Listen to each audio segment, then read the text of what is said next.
Welcome to 5 to 4, where we dissect and analyze. Haha, just kidding. I would never. Peter is too good at the metaphors. Hey, everybody, it's Rhiannon. This week, we've got something cool for you. Katy and Cody over at Even More News invited us to be guests on their show this week. They wanted us to talk about voting rights cases at the Supreme Court, talk about H.R. 1 a little bit, and also to explain very capably, without any stumbles at all, absolutely flawlessly, explain the filibuster. So definitely tune in for that. We had such a good time hanging out with them that we wanted to share the episode in our feed with all of our listeners this week. And if you end up liking the show and you want to subscribe, you can find them wherever you get your podcasts. Just search for Even More News. Next week, we've got another case episode for you. It's Hoffman Plastics versus the National Labor Relations Board. Really cool case about, the bad parts of immigration law, the bad parts of labor law, all mixed into one. But for now, go ahead and enjoy Even More News. See ya. Hello and welcome back to Even More News, the first and only news podcast. My name is Katy Stoll. Hi, accurate. Katy Stoll. Mine is Cody Johnston. We got there eventually, folks. And hey, guess what? This is nothing to see here. just a normal episode of Even More News, except, wait a second, what's this breaking news? April Fools! You fools. We got you good. Because today's not actually April Fool's. Yesterday was April Fool's. Also, this is not a normal episode of Even More News. Today, we are having a very special crossover event with the hosts of 5 to 4 Pod, Peter, Rhiannon, and Michael. Hi, guys. Hi. Hey. We are Thanks so for having us. Thrilled to have you. Yes, we are so excited to have you. I feel like I've said that in every single email I sent planning this. A while back, I actually had tweeted that we were looking to speak with a constitutional lawyer, and I received an overwhelming amount of responses from our listeners saying that you guys have to have the 5 to 4 Pod guys on. It's going to be epic. I don't want to put that pressure on to make it epic, but we are thrilled to finally make it happen. The first time that Twitter had good positive results. Yeah. Okay, cool. First and last, yes. First and last, just like this is the first and only news podcast. Isn't that wild that there aren't more? One day. I would have thought that there would be more. Yeah. At this point, after the last 4 years anyway. Before we get started today, we just want to get to know you guys a little bit. Why don't you start by telling us about your show and what you guys are doing over there? Yeah, sure. So I'm Rhiannon, and along with Michael and Peter, my co-hosts here, we have a podcast about the Supreme Court and how much it sucks.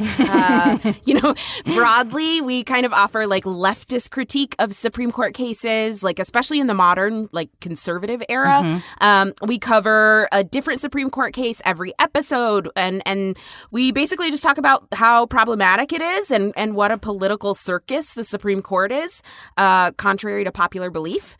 Our very first episode was about Bush v. Gore. We've covered affirmative action cases, abortion cases, cases on the power of the police.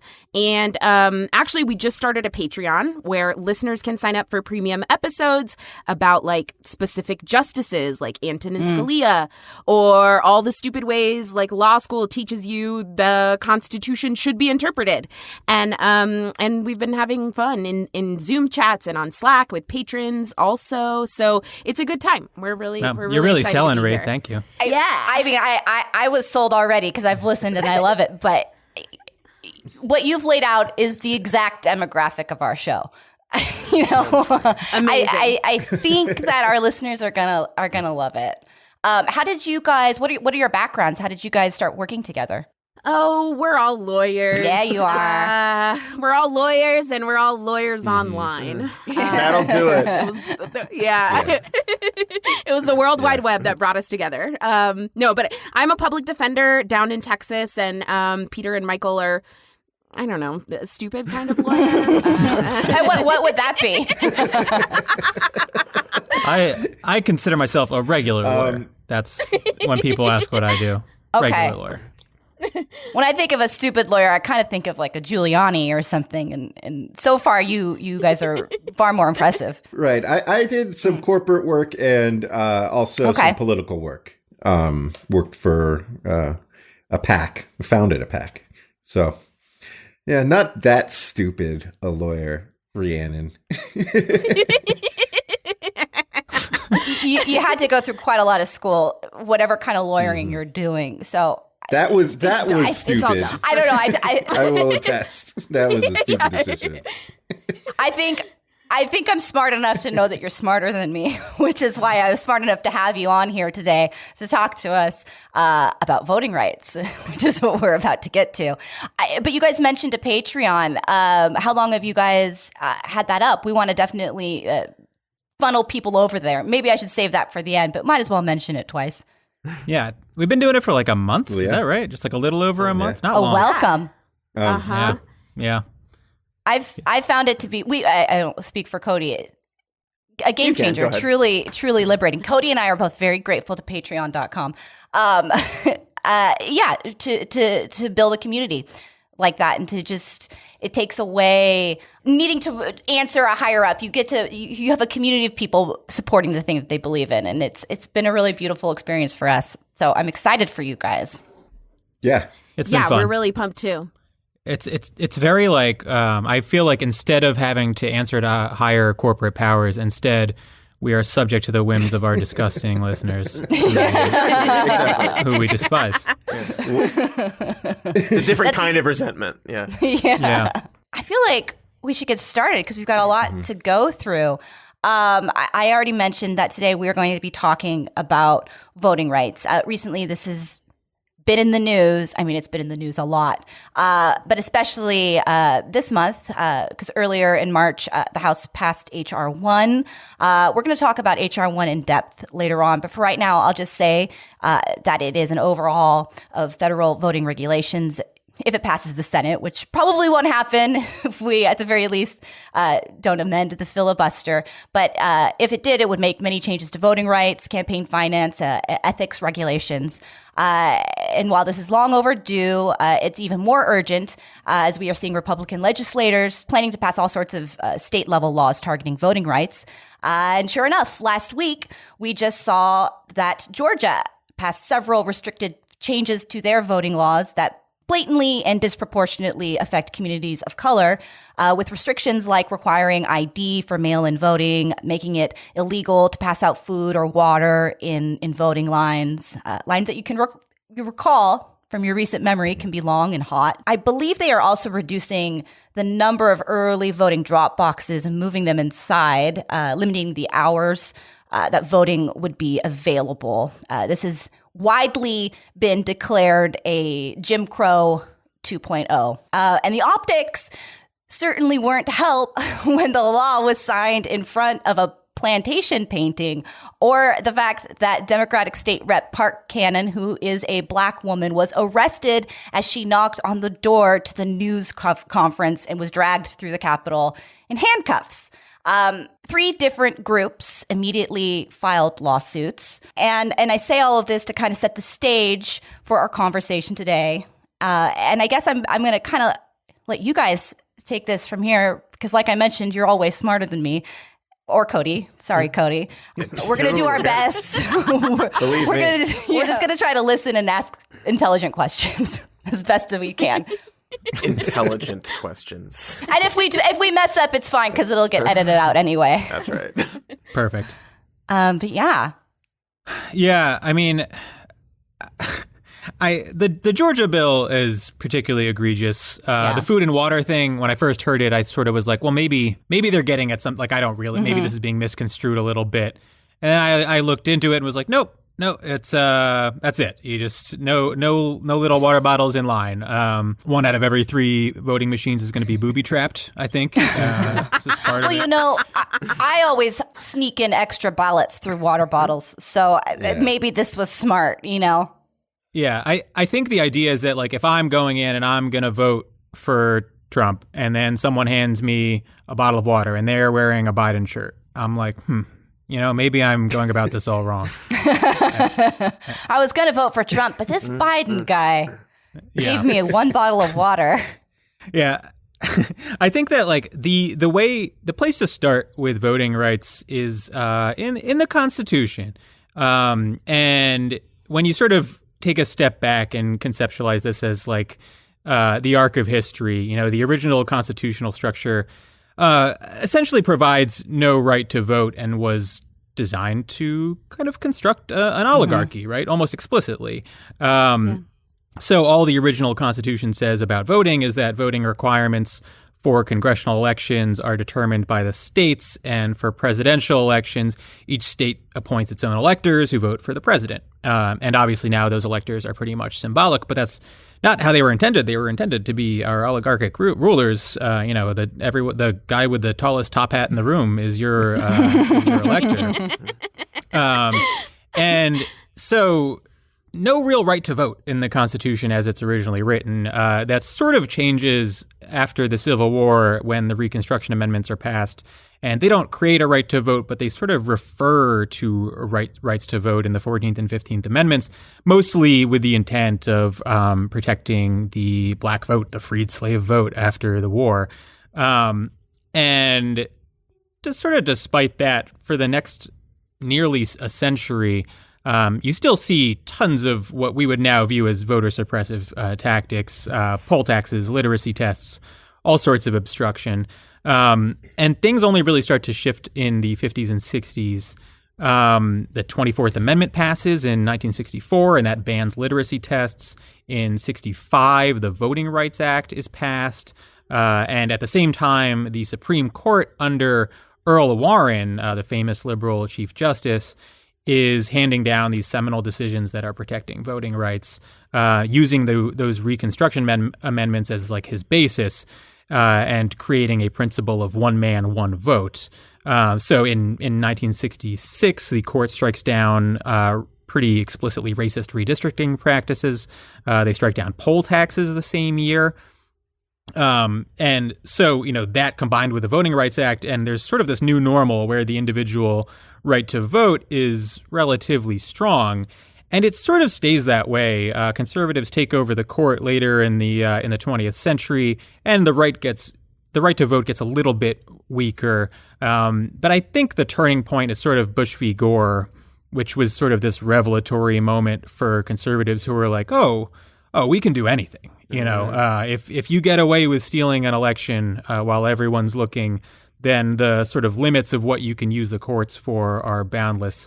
And so something we talk about on our podcast a lot is like 10, 15 years ago, a huge part of the political conversation was like, what are Republicans going to do, right? The electorate's getting less white. It's getting younger.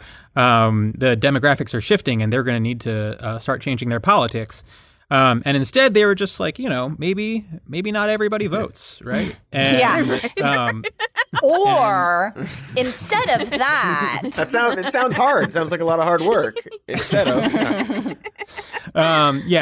there's a really long conference call where someone was like, guys, I don't mean to be out of line here, but what if?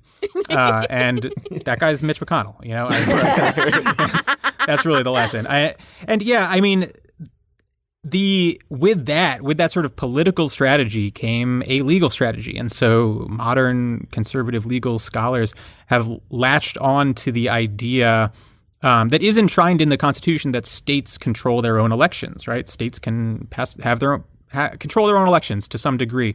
And of course, that's like sort of in the narrow sense, unquestionably true, but they've sort of interpreted it in such a way that is designed to give states free rein to pass all sorts of voter suppressive tactics and laws in order to combat what they are presenting as ostensible fraud, which of course is a slightly exaggerated form of what is actually happening. Slightly. Yeah, you could say that. So I think that kind of brings us to like the modern Supreme Court and the treatment of voting rights during the Chief Justice John Roberts era. So, a really important case that came down in 2013 is a case called Shelby County. And this was was a case that is known as kind of gutting the Voting Rights Act, right?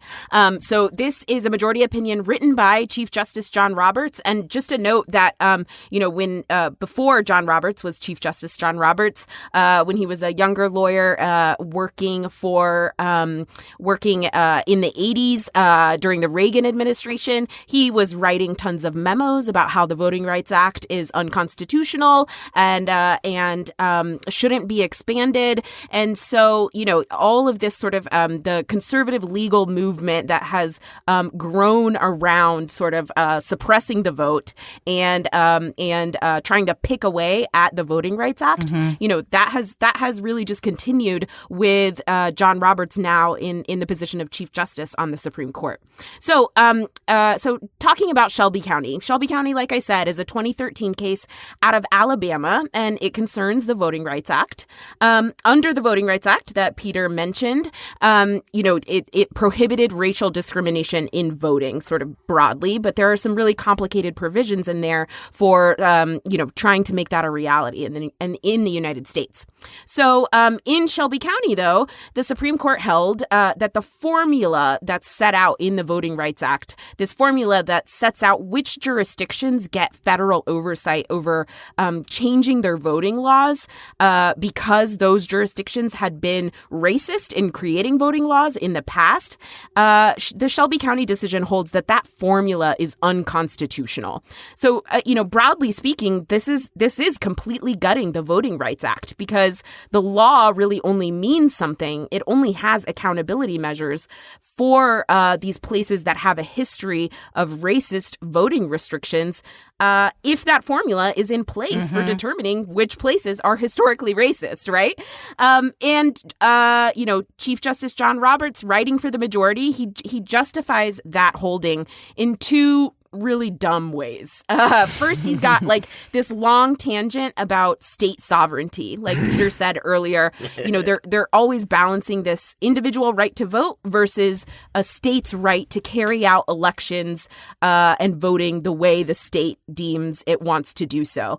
And so there's a long tangent about state sovereignty in Shelby County. And then there's this other tangent that Roberts goes on where he's talking about how voter turnout is actually up in these historically racist jurisdictions. Racial discrimination is now not so much of a problem anymore. And so we don't need this Voting Rights Act coverage the same way we used to need it.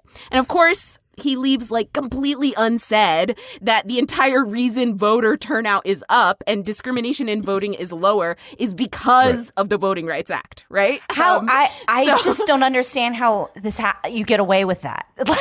I do understand, but it's come on, you're not even exactly saying, you're saying it out loud without saying it out loud. Yes. Right. Yeah, absolutely. A big part of our podcast is about how the Supreme Court is often saying the quiet parts of the conservative legal movement. They're saying the quiet parts out loud, and it seems like nobody is really getting that. You dress it up in big words and make it sound one way, and people are like, I don't know, I'm not going to dissect this. I don't know. That's exactly right. simplistic answer, but... No, anyway. That's exactly right. It's absolutely part of the political game of the GOP.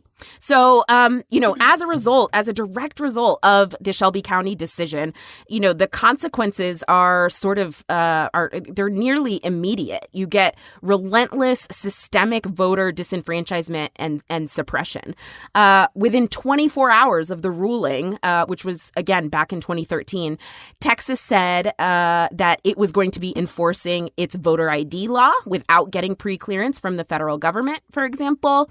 And the decision also directly resulted in states all over the country passing laws that did a whole host of voter suppressive stuff.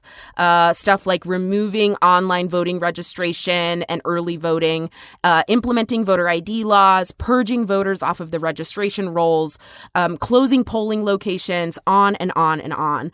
And there have been studies about the effects of the Shelby County ruling. 5 years after the decision, thousands of polling locations had been closed across the country. The U.S. Commission on Civil Rights, in fact, found that after the ruling, there had been an increase in discriminatory laws that made it harder for minorities to vote. And that same year, that would have been 2018, the Brennan Center issued a report that found that the Shelby County decision alone, by itself, was responsible for the purge of 2 million people from voter rolls across the country in just 3 years. Wow. So, all of that to say that the Roberts Court knows what it's doing, and cases like Shelby County fit into a broader conservative project of this voter suppression, right? And there are other examples from the Roberts Court, big cases. A case called Rucho versus Common Cause. That's a case that where the court ruled that partisan gerrymandering is just this purely political issue for which federal courts, they just can't touch it. They can't decide those issues. And there's another really important one. It's important to the conversation about H.R. 1 that we're about to have. An important case called Husted. This is a 2018 case out of Ohio in which the court upheld the state's voter caging scheme, which had resulted in hundreds of thousands of otherwise eligible voters to be purged from the state's voter rolls. So what Ohio had done, it's just as sort of egregious and also stupid as it sounds. What Ohio had done was implement this system in which people who had failed to vote in the previous 2 years were sent a notice in the mail to confirm their voter status. And if you failed to respond to that mail, to that notice, then you were just taken off of the voter rolls in Ohio. And the majority ruling in Husted, at the Supreme Court, said basically that even though federal law says you can't purge people off of registered voter lists solely because they sit out an election cycle, well, Ohio was doing something different because it was purging people off of voter lists who had maybe sat out an election cycle, and they got a notice in the mail. Mm-hmm. Yeah. You see what they did? Yeah, there? they didn't read the fine. different. They didn't read the fine print. They didn't. They didn't opt in. You're automatically opted out unless you do this. It's just like the easiest possible loophole that you It's can cable find. company shit. It's like it's so insidious. I mean, Absolutely. I am an active voter, and I would definitely. I mean, I would miss something like that very easily. Some little mailer, mail. Come on, Totally. shoved into all the advertisement things that you always just recycle. Yeah, and studies and briefing for that case at the Supreme Court showed that, it was really hard for people to get back, even when they wanted to be active voters. It was really hard for people to respond to something as minor as just getting this notice in the mail. And, Justice Sotomayor wrote in dissent in the Husted case, a dissent that, we largely agree with. And she said that this kind of system puts too much of an onus on registered voters to stay registered. And it also disproportionately burdens minority communities, the poor, and disabled voters in particular. Mm-hmm. So we move now to looking forward a little bit. This past month, the issue of voting rights was again before the Supreme Court. And we don't have a ruling on these cases yet, but voting rights are again gravely at risk now with a 6-3 conservative supermajority deciding the issue here.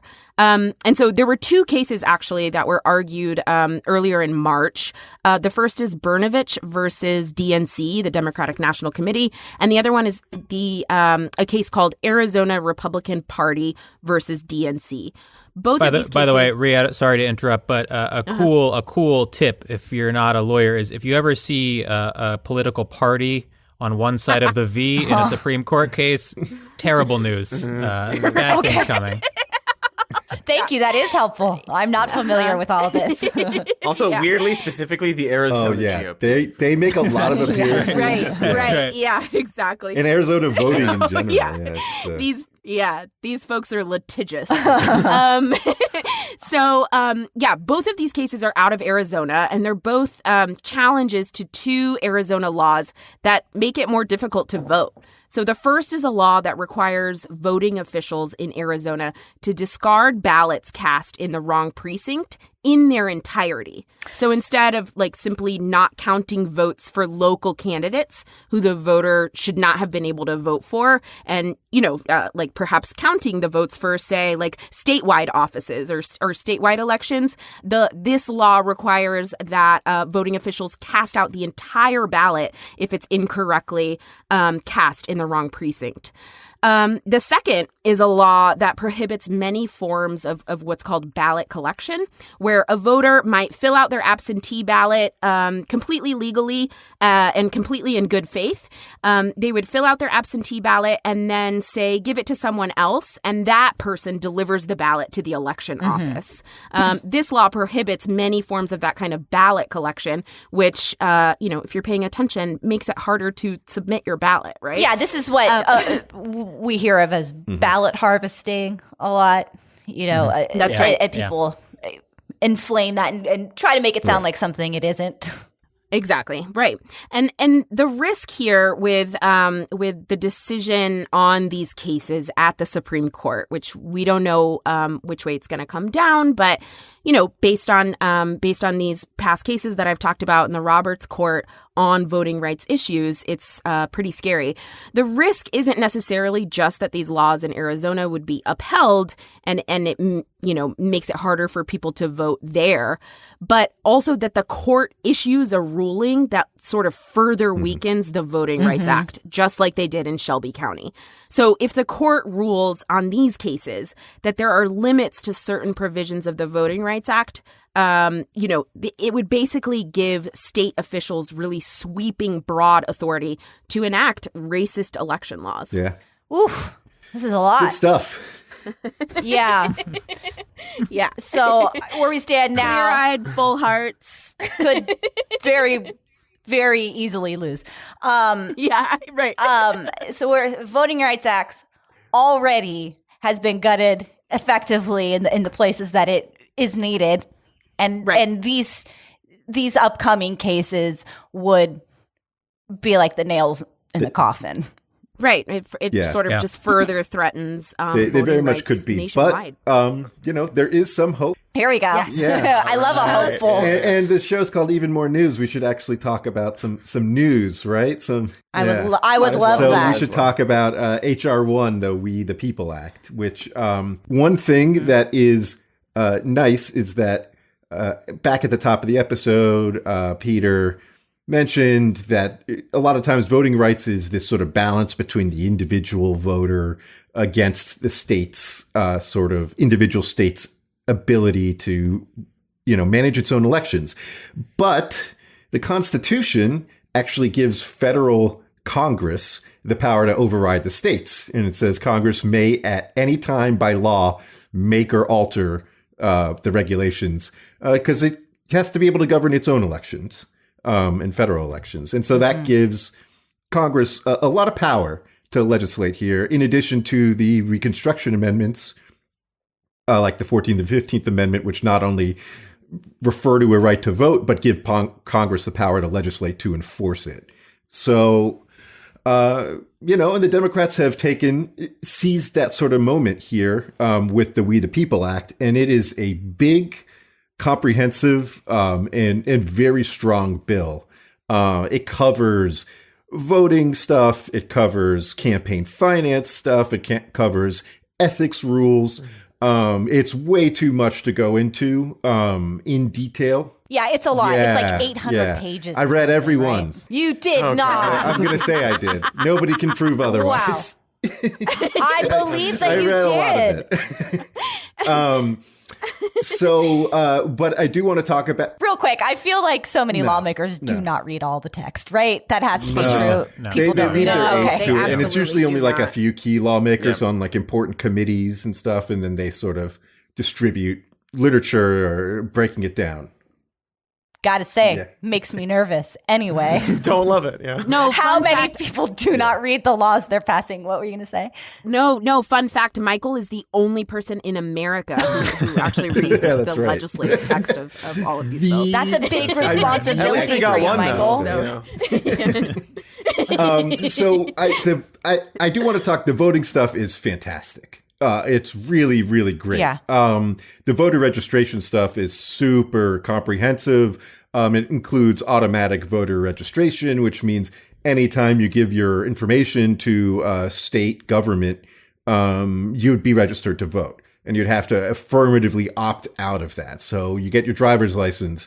You go to school. Universities would become registrant institutions. This is all that's common sense to me. Yeah. Well, the idea that like you decide if you don't want to be registered to vote. Like the baseline is you can vote. The baseline is you're an eligible voter, so we're registering you to vote. And if you want out, that's fine. But otherwise, if we know who you are, we're gonna make you a voter. And it makes it super easy. You can it mandates online registration, including updating your information. It mandates same day registration, so you could go to the polls on election day and register to vote if you are not yet registered or registered in the wrong place. It mandates 15 days of early voting, including at least, I think, 2 weekend days, which is excellent. That's a big way that the Republican Party has tried to limit access to the ballot. It makes mail voting very easy and expansive. It has to be accessible to everyone. It has to include return postage, so you don't have to have ballot harvesting issues, right? You can just stick it in the mail. Does it also include something about all mail-in ballots have to be in a certain class of postage so that it is accurate delivery that's my times? Understanding as well. Yes. Okay. It also, I think, something I'm really excited about, it mandates the reenfranchisement of former felons upon release from prison. This is like a live issue right now in Florida, where, by ballot referenda, the citizens tried to reenfranchise former felons, and the Republican legislature immediately kneecapped it by saying, even if you've served your time, if you haven't paid all your fees, you're still not, you haven't completed your sentence. And so you still don't get your rights restored. Oh, and by the way, we don't know what fees you owe. And we won't be able to tell you what fees you owe until 2026 at the earliest. So sorry, it's going to be 8+ years before you can vote. It makes my blood boil. All of it. Sorry to keep interjecting, but but everything and all of it, and just the very blatant tactic of we just don't want people to vote. We don't want you to show up because then the only people that show up are white, wealthy people. It responds directly to the Husted decision that. Husted? I thought it was Husted, I'm going to be honest, until Ree started saying Husted, and now I don't know. Husted sounds like a cool action movie. It does. I'm going to be honest, I didn't know for sure, and what I said to myself is what I say to myself before I go into court, which is fake it till you make it. You just got to say it confidently. And I do it all the time. I really do. I get a lot of feedback for that, but it works for the moment, and that's all I care about. But it does. It says that decision was wrong. It prohibits caging efforts, which is when you send mail, and then if you get it returned, non-forwardable mail, if you get it returned, kicking people off the rolls. It reaffirms that not voting in an election cycle or two is not grounds to remove someone from the rolls. So it would undo that decision and make it much harder to purge the voter rolls.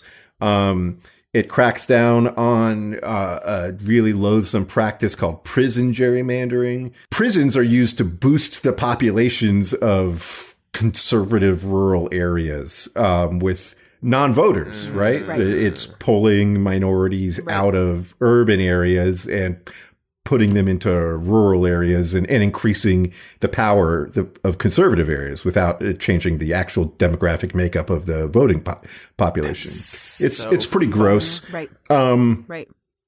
Just direct parallels to the 3/5 Congress. I was going to say, that's exactly it. That's so transparent. It also generally cracks down on partisan gerrymandering overall by mandating that congressional districts are drawn by an independent commission. I've seen this provision criticized by some people who don't think independent commissions are all that great. But I will tell you what, it is far, far preferable to what we have now. What? Yeah. Absolutely. The alternative. I think the alternative is literally like a biased proportional commission. Representation in multi-member districts. Like that's the only true way to end some sort of redistricting shenanigans is just proportional representation. So in addition to all that good stuff, there's also lots of good campaign finance stuff.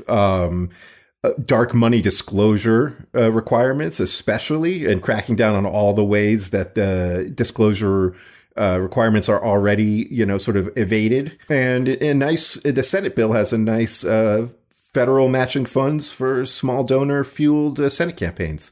So if you reject large, so the Senate bill would be additions that right. So HR 1 passed the House. And Senate Bill 1 is now under discussion in the Senate, which is very, very similar. Yes. But it includes the matching funds for Senate races, which is nice. 6-to-1 matching funds if you go the small donor route.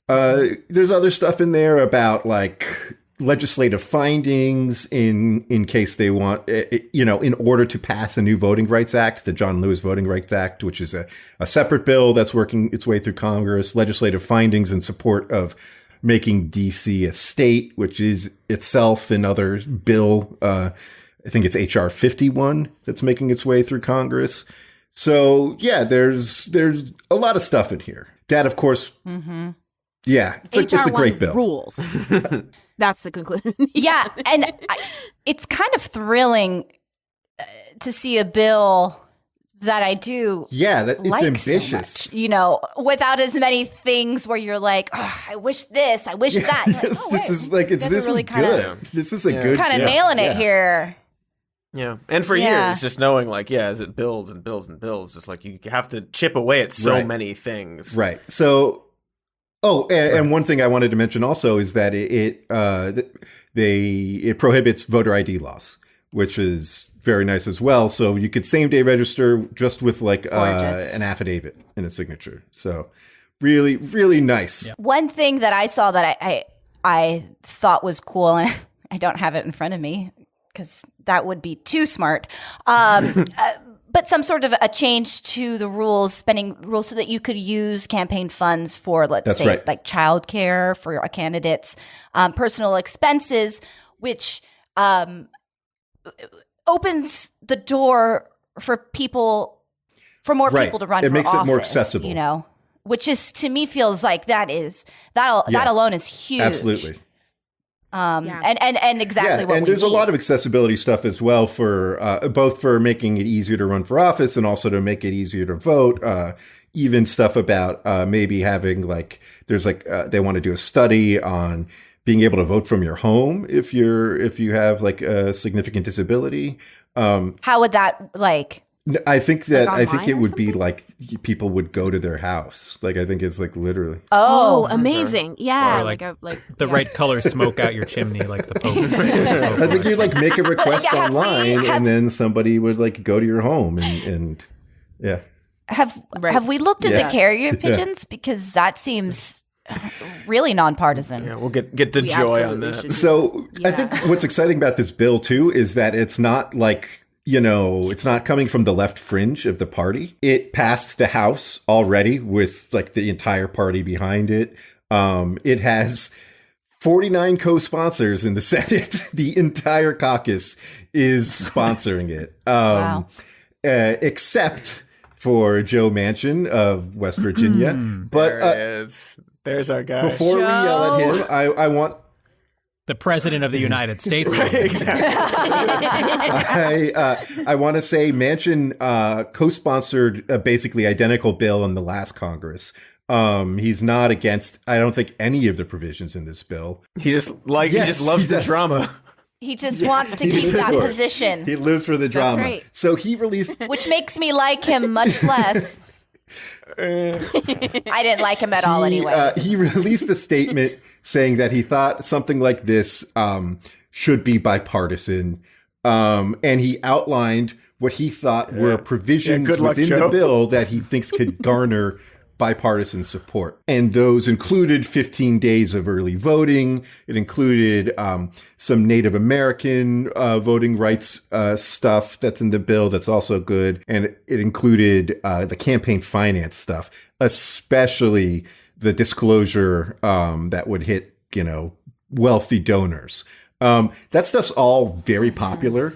One thing we know is one reason we know why that stuff is very popular is because we have a leaked recording of Mitch McConnell and legislative aides talking to one of the Kochs, I think it's David Koch, right? Back in January about this bill, frustrated with how popular the bill is and especially how popular the disclosure requirements are. And they're going on about how they've been message testing it and everybody loves it. Even Republicans love it. And they try to attach stuff to it. They're like, if we put AOC's name on it, it's still popular. If we say it's cancel culture, it's still popular. There's we can't. But those are the only moves. And they are very upset about it. They don't like it at all. And, their conclusion was that we're not going to win this as a public relations battle. We need to win this. They said under the dome, which means killing it in committee, killing it with the filibuster, something like that. That's the thing. When you make progress, when people when a new idea takes hold, when progress is made, it's very hard to change it They're back once because this people expect that. Once this passes, it's going to be hard to undo. For sure. Yeah. But what this means for Manchin is I think what he's done here is savvy. I really do, because if you compare it to the way Democrats bungled the healthcare negotiations, they spent months negotiating with individuals about what they do or don't want in the bill. Instead, Manchin's outlined what he thinks a bipartisan compromise should look like. Right? He said these things should have support. There are individual bills about this stuff that had bipartisan co-sponsors, right? And put the ball in the Republicans' court and said, here you go. I'm ready to negotiate with you on a smaller bill, but this is what it should look like. And now the onus is on them to come up with 10 or more votes that could pass something like that, which is not going to happen because precisely what we were just saying, McConnell and their big money backers hate this stuff, and they especially hate the money stuff that Manchin likes. So that's not going to happen. And when that doesn't happen, that's when, he's going to be put to the question, which is, so what do you want to do? Do you actually want to legislate? Do you want to pass this stuff? Because if you do, you have to reform the filibuster.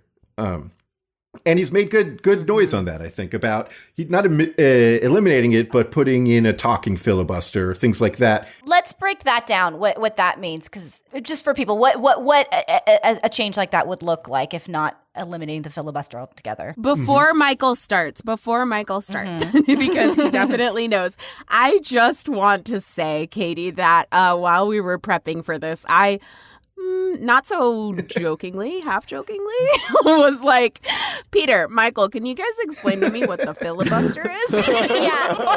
Look, before we go on this show. I'm so glad you did, and I'm so glad you shared that, because I've talked about the filibuster with people, and I have a general idea, Sure, enough to get by. Exactly. But I'm not going to try to break it down for anybody. Right. So, do you feel comfortable explaining it instead of Michael then? Oh yeah. See how well he did? No, absolutely not. No, because these losers didn't explain it to me, That's even because though I asked. don't know. Here's the thing. I don't know. There it is. No one's ever read the filibuster law, so it's all No one up for knows debate. what it is. Except for Michael.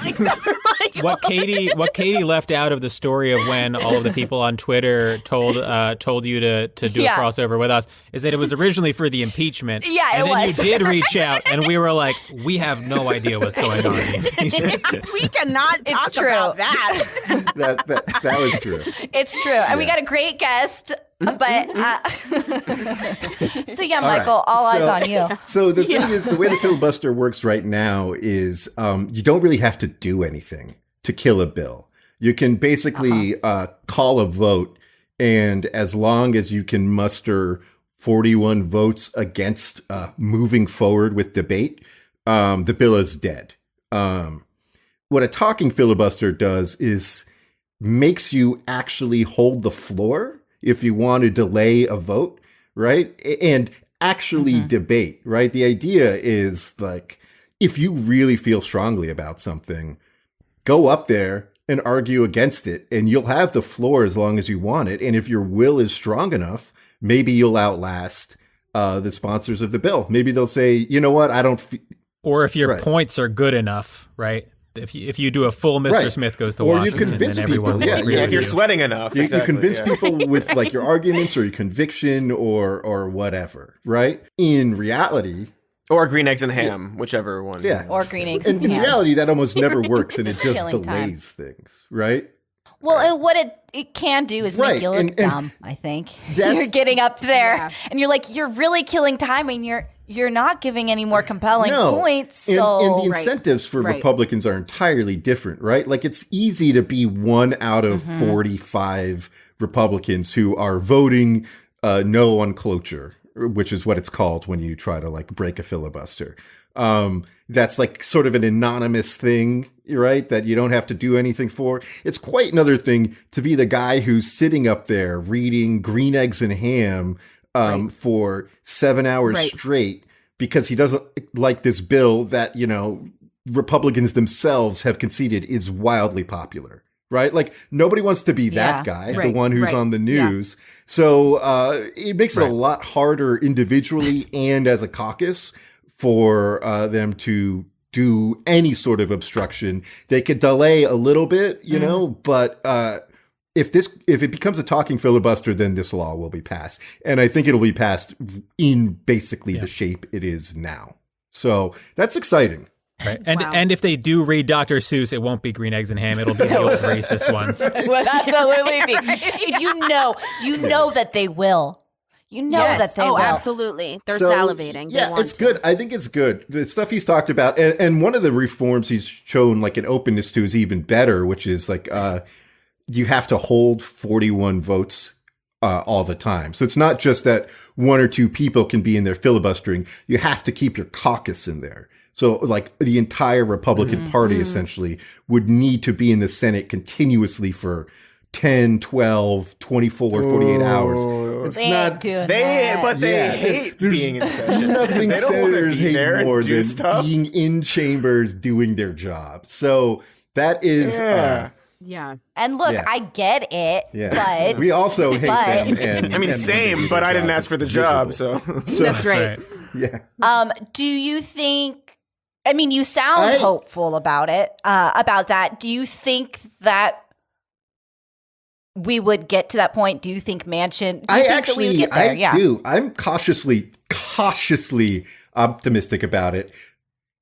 Yeah, it's infecting me, and I love it. You know, people joke about what they call like the Manchin cycle, which is where he, you know, makes a lot of noise about bipartisanship, criticizes the Democrats, maybe even wants to change a bill. But, you know, the end of the cycle is always him voting with the party on important procedural votes. And, you know, I think one way to read his statement is just like a prelude to this, right? Like, so that he can vote to reform the filibuster more in sorrow than in anger. Sort of thing, right? Like, look, I am trying. Right, like, look what they made me do. Exactly. I didn't want to, look, but they forced my hand. I'm doing my best, but you're forcing my hand. Which is very similar to what happened with the stimulus, the COVID stimulus bill, which is like, you know, he put together a bipartisan group and they came up with a $600 billion bill, which is like a third of what Biden suggested. And they had one negotiation where it's clear things weren't in good faith and they moved on and that was it. Right. And Manchin voted with the party. He was like, all right, that was a waste. So yeah, it's like a series of just like him constantly learning what it's like to try to work with Republicans. That's right. Yeah. Like, It's like a goldfish is constantly having to But, you know, it works for him. So as long, if we get there, I feel good about this. I'm feeling optimistic. Maybe I'll have to eat those words, but, you know. maybe. I don't feel optimistic, but again, I don't know what the filibuster is. So I was going to say, please elaborate. I need to be brought back down to earth here, but it's weird. And for my part, I just feel smarter now that I've learned a little bit about the filibuster. I definitely feel smarter. It's strange. What are these feelings of hope? Yeah, I know. It's right. I mean, I say that jokingly, but it's kind of been hitting me this week. I mean, this conversation for sure, but COVID in general and where we're at, and it's felt so long, like everything's a dead end. Sort of counterintuitive about this dynamic where I think it's almost easier for Democrats now with 50 votes than it was when they had 60. When you have 60 votes, it's like you only need one or two, right? And so it feels like it's like the carrot's like right there out of reach and worth going for. But here it's like the Republicans, they need to make a credible offer that they could get 10 or more votes for something, right? And if they come with 10 people, all it takes is one defector to like scuttle it, right? So it makes it much harder for them to put up a credible argument that they're going to be good faith negotiators and are going to come together on a bill that can get 60 votes. It's just a much less persuasive position they're in, right? So they don't have that sort of like it's like a kabuki show, and this is one that's like just not. That's not the word, but I just was like, I can't think of what I'm saying, so I'm going to go a different direction. But it's like a particularly bad kabuki show here when they try to say that they're going to work in a bipartisan way. It's just like, that's a fucking joke. Like, it's all political theater. Right. That's all they engage so in. It's exactly. Yeah, it's it turns out that having a very slim majority actually just puts a lot more pressure on the Democrats to just vote as a party and get stuff done. And so far, it seems like they might actually want to do that, which is weird to say. Yeah. Welcome. It's nice. But, very the odd. words feel foreign in the mouth, but I could adjust to this. So this has been so informative and very interesting. You guys are awesome. I'm like, do we have, while we have them there, Cody, you got any questions you can lob at them? Supreme Court questions. Who's the worst one? Or I don't know. Like, what is the Supreme Court? I'm kind of curious. I got this, guys. I got this one. Kind of curious, just being like lawyers and online and like engaging in all this stuff. You're gonna see like a lot of very bad faith arguments against certain bills or cases and things like that. And I guess just sort of like generally, like, is there one that like really stands out at you? Like yesterday I saw, like, I'm sure you saw it too, like, Ben Shapiro is talking about how like actually like long lines isn't voter suppression. Right. It's like Disney World. That's not ride suppression. It's like that's just like nonsense, and you think about it for more than 1 second and you're fine. You just, like, leave it alone. But is there like something like that you've seen sort of catch fire? Like, I know a lot of just in voting, a lot of the Republican talking point is like they it's not that they don't want people to vote. It's that the Democrats want everyone to vote. They're like going to bring all these people, then force them to vote for them. And it's like anything like that about HR1 that you think is like particularly bad faith. I think that the real thing you learn when you dig into this stuff is that the distance between the Ben Shapiros of the world and the John Robertses of the world is far smaller than you'd think. The sort of the Supreme Court jurisprudence on voter suppression is complete vibes work. They're just like, well, the states say that there's fraud, and we should let them. Right. We should let it. We have to. Right. That's their prerogative, right? Yeah.